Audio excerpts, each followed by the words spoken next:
Kia ora koutou. Welcome to Doc Edge Schools. This is the screening of Doc Edge Originals, which has been funded by the Ray Foundation. Now, not only has Ray Foundation funded the production of these films specifically for young people, they also are the funders for the entire Doc Edge Schools program. So we're very grateful to them. And also I'd like to thank the whole Doc Edge team for just amazing work in such a short amount of time post-COVID, because we really didn't know what was going to happen. We didn't know if we would be doing it in theaters. We didn't know if we'd be doing it online. We didn't know if we'd all be still socially, distancing or isolating or quarantined or anything like that. So we took the bold step to go digital. And here we are. This is our new digital home for the time being, and it's still a work in progress. It's still a little bit of trial and error. So we hope that you can join us, and we hope that you can watch from your classroom. And we were all set up for students to watch from their own devices in their own homes, but thankfully we don't have to troubleshoot all of those gremlins, and that you're hopefully you're in your classroom watching with your students too now. So following the film, we're hoping to have a Q&A, and that may or may not involve some of the directors who are very busy people. Yeah, and we'll have James Muir, who awesome directed A Broken Earth, and also Morgan Leary, I believe. Yeah. Her new married name, Morgan Leary, yeah. who directed We Rock. Excellent. Yeah, and the other film in there is Rise by Jess Feast.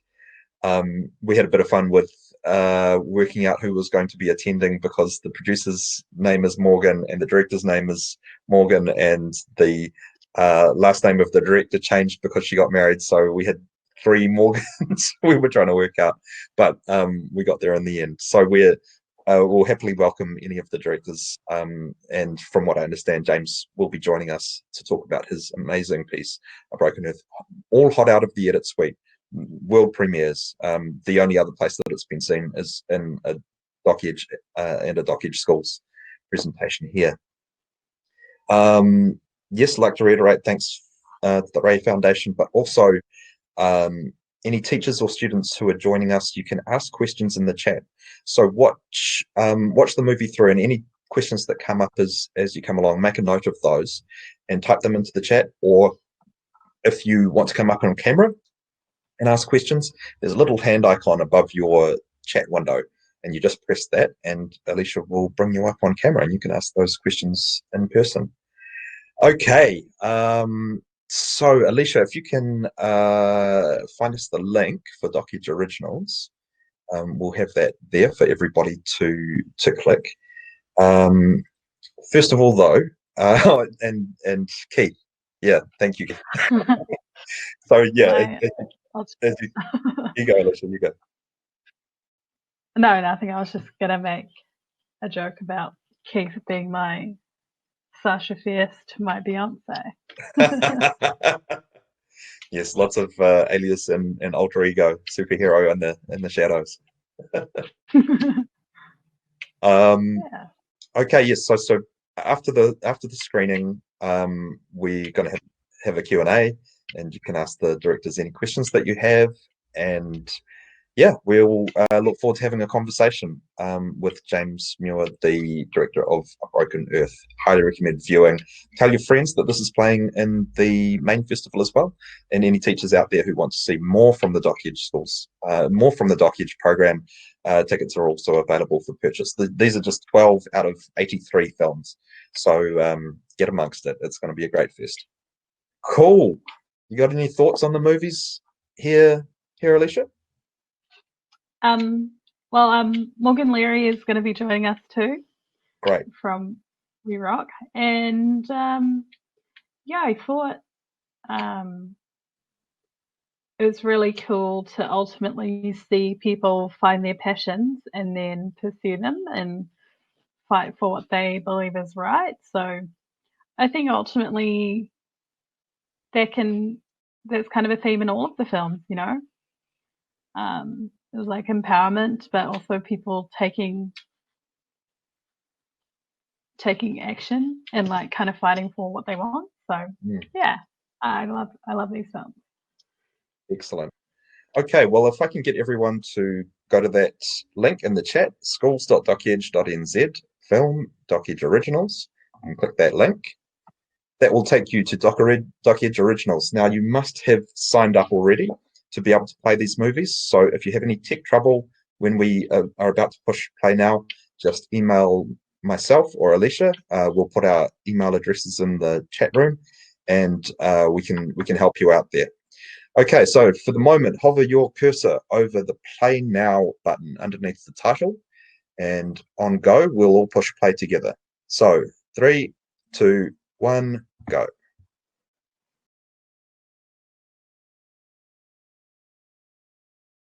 Okay, kia ora, welcome back, everyone. Okay, some amazing pieces of filmmaking there.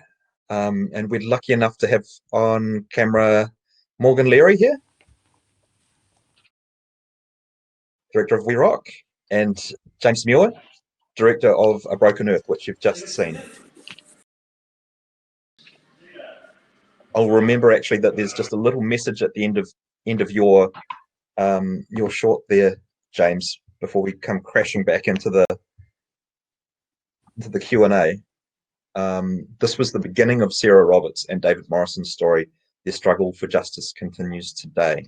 So can you give us a bit of an update of anything that's happened? Because I know that there's quite a long period of time that it takes to actually finish making a movie from when you actually first started. And I saw that some of it was shot in 2015 to 17. Is that right? Yeah, that's right. Yeah.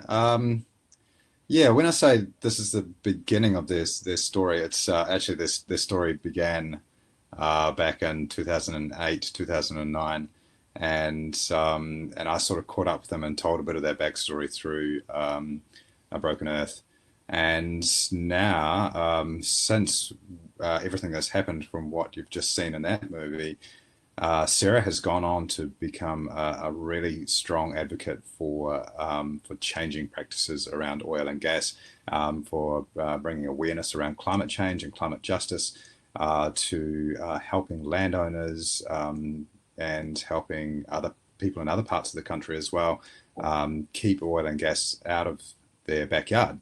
So she is in court a lot. So she has done a lot of advocacy, face-to-face advocacy, had a lot of meetings. She even ran as a Green candidate 1 year. I think that was one of the years I was filming with her. I think even in one of the shots there's a big Green party sticker on her fridge.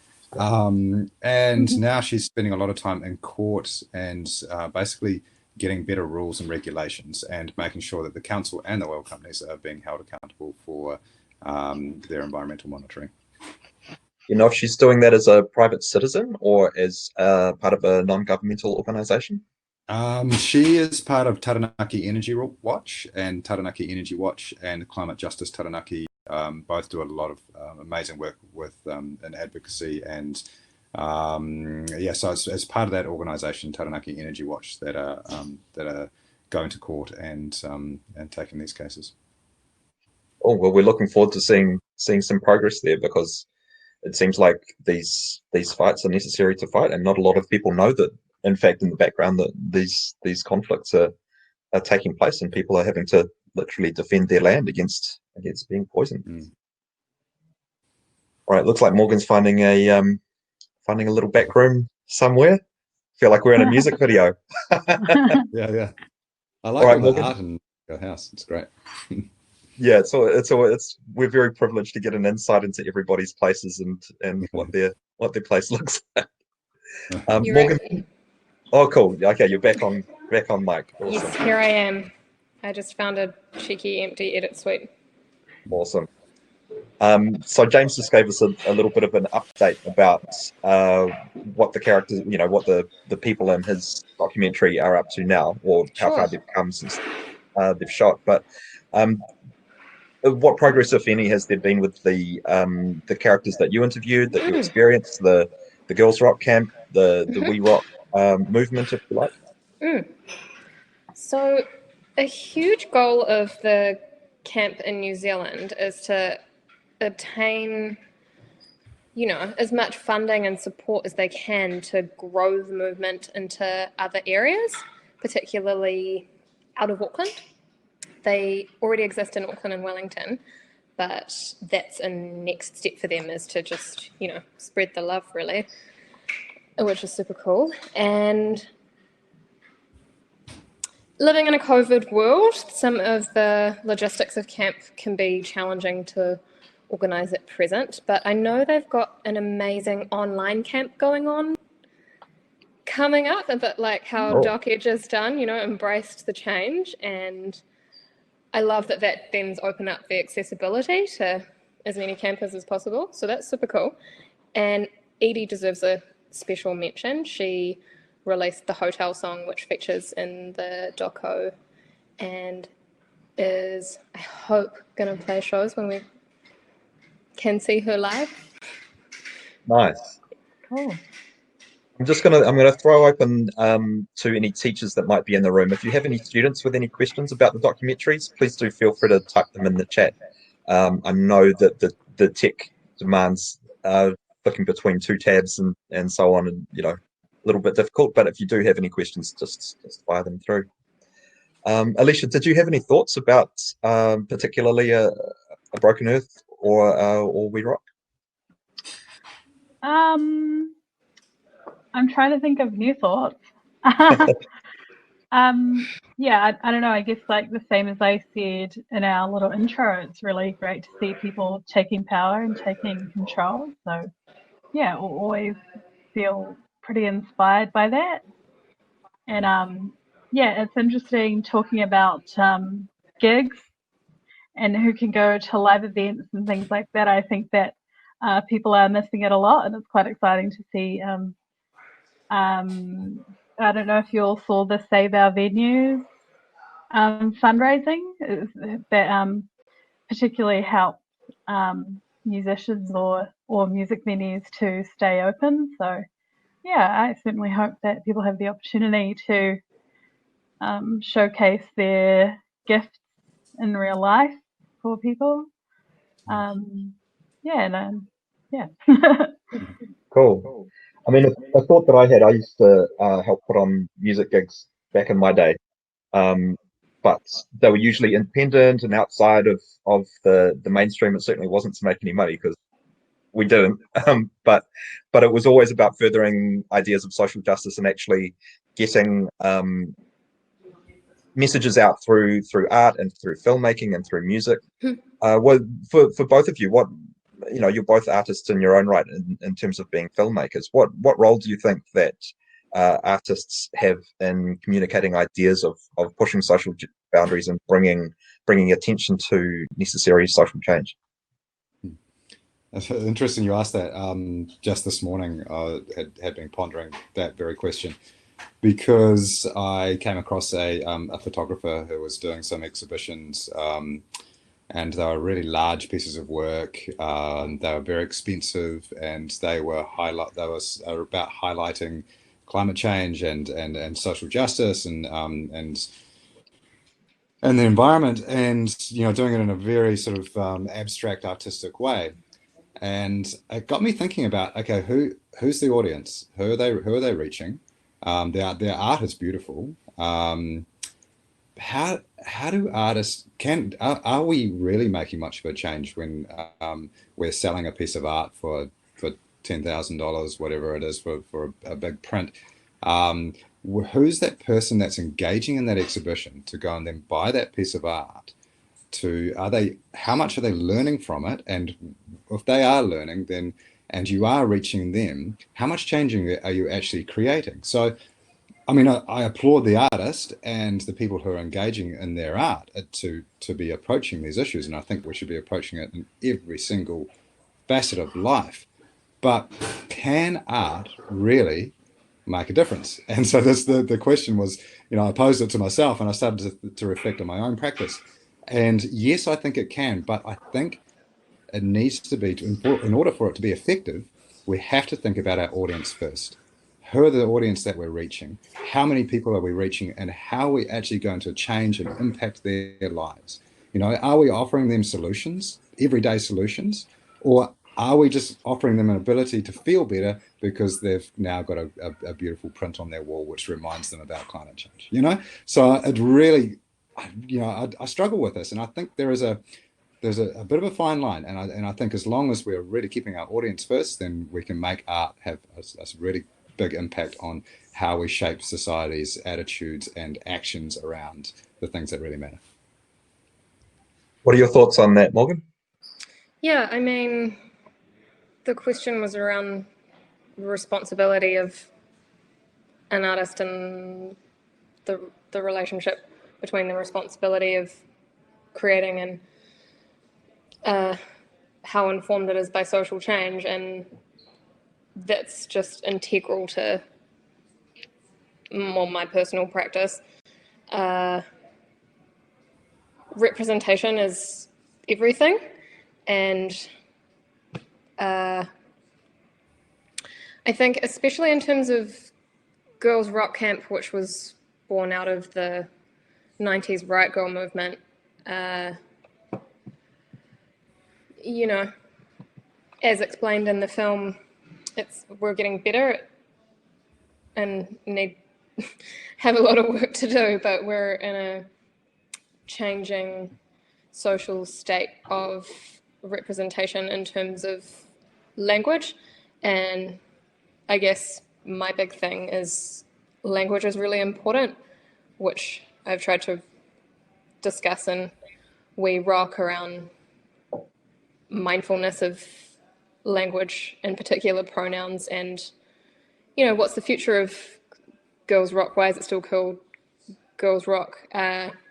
Placing an emphasis on the willingness to change and develop and, you know, get rid of language bias. It's a waffly answer, sorry. No, that's totally fine. Now you mentioned the origins of the camp in a 90s something girl movement. I missed that. Can you give us a little bit of a background on that? So my very truncated version in a sentence is the Riot Girl movement is like a 90s feminist movement, you know, thinking of bands like Bikini Kill and Sonic Youth, and in the sort of Nirvana-y 90s grunge band Pearl Jam, like super cis white male dominated. There was an underground movement of women in rock music. Yeah. Making themselves known and making zines, and it was very DIY and, you know, anti-mainstream and I think that plays into my earlier question, was that if you're not already well represented, you're not necessarily well funded or recognized, or people go, oh, I want to attach some funding to this because there's a reciprocal benefit for me. You know, often people who feel like they are working on not the outside, but on the, or possibly on the fringes, or not right down the, you know, down the accepted line of what society favors, is that it's harder, and you've really got to rely on support from your allies, I suppose, to really bring attention through art, through that DIY kind of attitude of use what you can and do a lot yourself, but call on people for favors as much as you can, because it's not always favored. And I think that's what a lot of artists get used to, is the artists struggle, you know, to you know, they put the message ahead of their commercial interest. And I mean, what would you say that that's a fair statement, is that if you're trying to raise awareness around a subject that isn't well accepted by the society at the time, it's more of a struggle? Or do you feel like that there's perhaps a thirst or a willingness for an audience that feels it's unheard to support something along those lines? I'd say both, a push and pull. Like, chemical reaction. Like one thing's going to be going one way, the other thing's going to be going the other way. And that's kind of the point of like getting the particles jostling and moving and energized. Science. Yeah. What are your thoughts on that, Jane?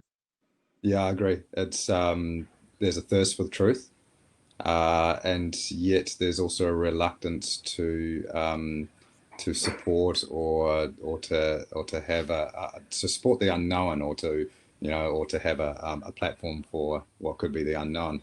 But certainly the thirst for the truth is that pull, and then the push has to come to get it out there. So yeah, there's not as much support, but you do it, and you find that there's a pull there. There's the thirst for it. Well, we're very grateful to Ray Foundation for providing some of the push along there to help you both with your push. In fact, I've got a statement here from Reiko Fukutake, who is Ray of Ray Foundation, and she's asked me to read out. For the past 3 years, DocEdge and Ray Foundation have been presenting documentary films to New Zealand students through the DocEdge Schools Festival, as well as online through DocEdge Schools On Demand program. However, many of these documentaries were made for an older audience, and while they have been of great interest, they haven't been specifically created for youth audiences. So for this reason, DocEdge and Ray Foundation have created the world's first film fund designed to help local and international filmmakers create documentaries for younger audiences. The documentaries you've seen today were the recipients of the first year of this film fund. We encourage you to use this chance to learn new things, experience new ideas, and discuss these ideas with each other. We hope that these new ideas and experiences will be meaningful to your everyday life and will allow you to see the world around you in new ways. If you have any thoughts you'd like to share about things you enjoyed, found interesting, or otherwise, please feel free to let DocEdge and Ray Foundation know.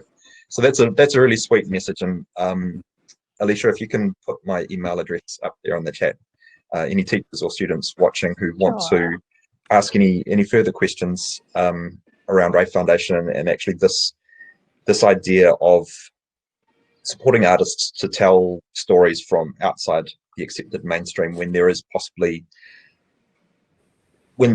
definitely a need for us to look at how we reevaluate the world around us. And I'm very happy that, and going back to this push and pull, it actually takes bravery on the part of the artists to put what they sense as what they know is right out in front, so that eventually people will go, okay, I relate to that, and they can be empowered by that. I mean, it brings to mind that internet video clip I think of there's a lion and a whole herd of wildebeest, and there's a little baby wildebeest getting attacked, and it takes one wildebeest out. The whole herd of wildebeest are afraid because they're scary lions, but one adult wildebeest goes, no, I'm going to go save the kid, and eventually starts pushing the lions away, and everyone goes, oh, okay, if they can do it, we can do it. So I think that there's certainly a strong amount of inspiration that artists like yourself can provide to young people, and just to remind some of the adult wildebeests that it's time to get in behind and support some of these ideas and save some of the young wildebeests. And if I can put my 2 cents into this conversation about art, I might be a bit biased because my partner is a non-binary political artist. But I think that it's actually absolutely essential for us to make art and in visual formats, because the issues that are happening around the world and that are affecting people are not necessarily communicated in the ways that certain people learn.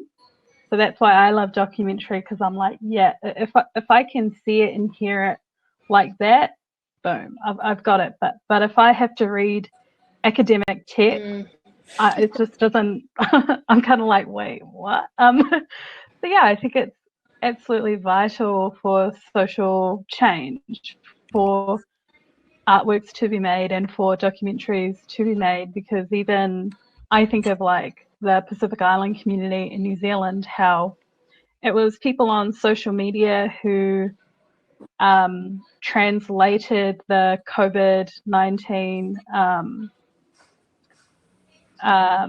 like level 1, level 2, what that all means. It was people on social media who changed that and created graphics for it so that it could actually be understood.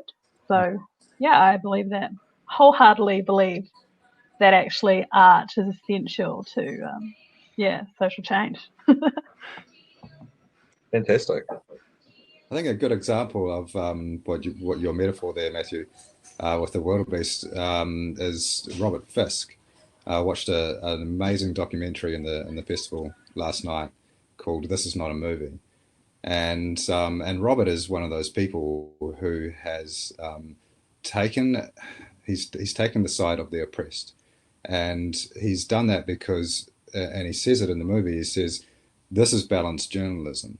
Balanced journalism is telling a balanced story about those who are suffering." And people can't constantly badger him and say, why aren't you telling the story of the sheik or the government or or whoever is causing the suffering? And he's like, that's not a balanced story. They're going to come in and they're going to actually dilute the truth. So he's and the way that he does journalism is he says, where there is suffering and the people who are suffering, you tell their story. That's your job. And I think as artists and journalists as well, that's our job. And and Morgan's done it in her film, and I've attempted to do it through mine, and Jess is through hers as well. And we see it time and time again throughout documentary film festivals like this, and they're a brilliant stage for the truth to be told. It's the marginalized people in our society are the ones whose stories need to be put forward, and we need to understand and see and feel what they feel. And that's a really important way of us moving forward as a society. Absolutely. What would you add? Would you add anything to that there, Morgan? I may need the question again. There wasn't one. Yeah, it's just a conversation. But I suppose in the conversations that you choose to have and the stories that you choose to tell is I think you said it before, is representation is so important. If there are people in a situation or in a society who are underrepresented, you've obviously chosen a path to do that. Are there any other stories that you'd like to tell about how to represent people who don't often get a lot of airtime or a lot of attention to in an environment where they actually should be more well noticed? I think the thing for me and We Rock was representing camp as a whole, that the point of camp is to embrace everyone and move away from exclusive gender terms. That was just my first thought on that. And I was also very struck by something Alicia said about the digestibility of art as a learning form, which has just been awesome in terms of this platform. I'm super grateful to have participated. I think, just the way I learn, I come from a family of academics and I'm pretty happy reading and writing, but I'm way happier watching something, significantly happier, and I will retain it, and I'm even better if I can be jazzed by it, and to see myself represented, or I'm at a place where I'm working hard to see who else is not represented,